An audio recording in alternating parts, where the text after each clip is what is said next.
Good morning. நான் உங்கள் maths teacher பேசுகிறேன். All of you welcome to our maths ma'am channel. எல்லாம் நல்லா இருக்கீங்களா? நல்லா படிக்கிறீங்களா? அப்பப்போ படிங்க, நல்லா படிச்சுக்கிங்க, டேக் வச்சுக்காதீங்க. மேக்ஸில் என்ன மார்க் வாங்குறீங்களோ அது கட் ஆஃப் மார்க் ஃபுல்லாக வரும். நல்ல காலேஜ் பிடிக்க விஷ் ஆல் த பெஸ்ட். கண்ணை இப்போ பாருங்கள், எக்ஸசைஸ் 8.4 ஃபிஃப்த்தில் தேர்டு சம். இப்போ G of X comma Y வந்து கொடுத்துருக்காங்க. x² + 3xy - 7y + cos 5x. நம்ம கண்டுபிடிக்க போகிறது ஜி ஆஃப் எக்ஸ்எக்ஸ் கண்டுபிடிக்கணும், ஜி ஆஃப் ஒய்எக்ஸ் கண்டுபிடிக்கணும், ஜி ஆஃப் ஒய்ஒய் கண்டுபிடிக்கணும், ஜி ஆஃப் எக்ஸ்ஒய் கண்டுபிடிக்கணும். இப்போ ஃபஸ்ட்டு ஜிஎக்ஸ், அதாவது டோ ஜி பை டோ எக்ஸ், எக்ஸை பொறுத்து. அப்போ x² டிஃபரன்ஷியேட் பண்ணால் 2x, அடுக்கு முன்னாடி வரும், அடுக்கில் ஒன்று குறையும். அதே இங்கே 3y அப்படியே இருக்கும், சேர்ந்துருக்கிற மாதிரி. எக்ஸை பொறுத்து டிஃபரன்ஷியேட் பண்ணால் 1. இதில் எக்ஸ் இல்லாதனால இது 0. கண்ணு இதை டிஃப்ரென்ஷியேட் பண்ணும்போது 2 ஸ்டெப். மொதல் காசை பண்ணணும், அப்புறம் ஆங்கிளை பண்ணணும். காசை பண்ணுனா -sin 5x. காசுக்குள்ளே என்ன இருக்கோ அது அப்படியே தான் போடணும், போடக்கூடாது. காசுக்கான formula -sin of angle 5x into ஆங்கிளை பண்ணும்போது 5. எகைன் இது வந்து ஜி ஆஃப் எக்ஸ் போட்டோமா, இந்த ஜி ஆஃப் எக்ஸ் இன்னொருக்கா எக்ஸை பொறுத்து பண்ணுறேன். அப்போ எக்ஸை பொறுத்து பண்ணும்போது 2 அப்படியே இருக்கும், எக்ஸை பண்ணால் 1. இது வந்து 0 ஆயிரும். அப்புறம் ஆல்ரெடி இது 0 விட்டுரு, இங்கே வாங்க, இந்த மைனஸ் அப்படியே இருக்கும். சைனை டிஃபரன்ஷியேட் பண்ணால் cos of 5x, sine 5x differentiate பண்ணால் cos of 5x into angle 5x பண்ணனா 5. ஆல்ரெடி ஒரு 5 இருக்குது, அப்போ 5 25. இது எப்படின்னு தெரியுதுங்களா? நல்லா பார்த்துக்கோ. மொதல் சைனை பண்ணணும், அப்புறம் ஆங்கிளை பண்ணணும். இந்த 5 அப்படியே தான் இருக்கும். சைன் ஆஃப் 5x பண்ணினா காஸ் ஆஃப் 5x இன்ட்டு ஆங்கிளை பண்ணினா 5. இங்கே ஒரு 5, 5 25, அதுதான். அப்போ 2 மைனஸ் இந்த 25 முன்னாடி கொண்டு வந்துரு, 25 காஸ் 5x. புரிஞ்சுதுங்களா? எகைன் இதை வந்து இந்த எக்ஸை பொறுத்து நம்ம டிஃப்ரென்ஷியேட் பண்ணி வந்த இந்த ஆன்சரை ஒய்யை பொறுத்து பண்ணுறேன். அதுதான் ஜி ஆஃப் ஒய்எக்ஸ். இதில் ஒய் இல்லாதனால 0. இங்கே 3 அப்படியே இருக்கும், ஒய்யை டிஃப்ரென்ஷியேட் பண்ணால் 1. இது 0.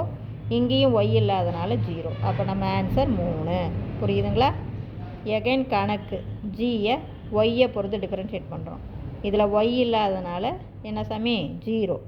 இங்கே ஒய்யை பண்ணும்போது 3x அப்படியே இருக்கும், ஒய்யை டிஃப்ரென்ஷியேட் பண்ணால் 1. -7 அப்படியே இருக்கும், ஒய்யை டிஃப்ரென்ஷியேட் பண்ணால் 1. இங்கே ஒய் இல்லாதனால 0. அப்போ நமக்கு 3x - 7ன்னு வந்தது.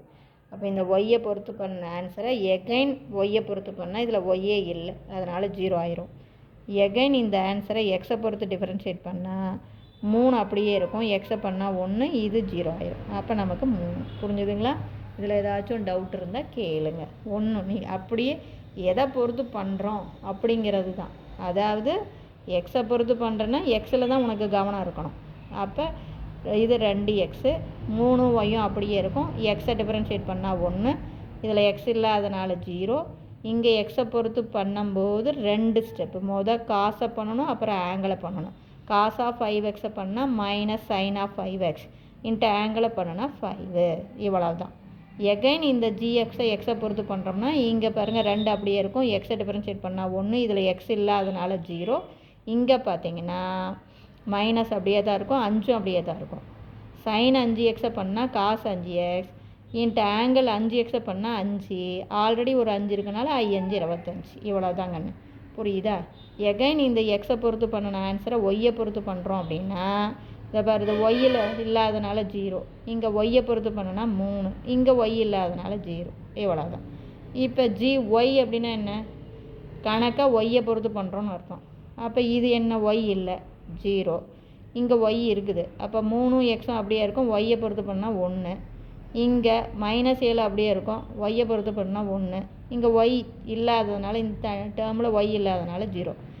புரிஞ்சுதுங்களா? ஒய் இருக்கிற டேர்மு 2 டேர்ம் தான். இது ஒய் இல்லாத டேர்ம் 0 ஆயிரும். இப்போ இந்த ஒய்யை எகைன் நம்ம இதுதான் ஒய்யே. எகைன் இதை ஒய்யை பொறுத்து பண்ணுறோன்னா இதுலேயும் ஒய் இல்லை, இதுலேயும் ஒய் இல்லை, அதனால் 0 ஆயிரும். இந்த ஒய்யை எக்ஸை பொறுத்து டிஃப்ரென்ஷியேட் பண்ணுறேன்னா பாருங்கள், இங்கே எக்ஸ் இருக்குது, இப்போ 3 அப்படியே இருக்கும், எக்ஸை டிஃபரன்ஷியேட் பண்ணால் 1, அதை போட தேவையில்லை. 7 வந்து 0 ஆயிரும். அப்போ 3 எக்ஸை டிஃபரன்ஷியேட் பண்ணால் 3 அப்படி தான். புரிஞ்சுதுங்களா? Wish you all the best. Thank you.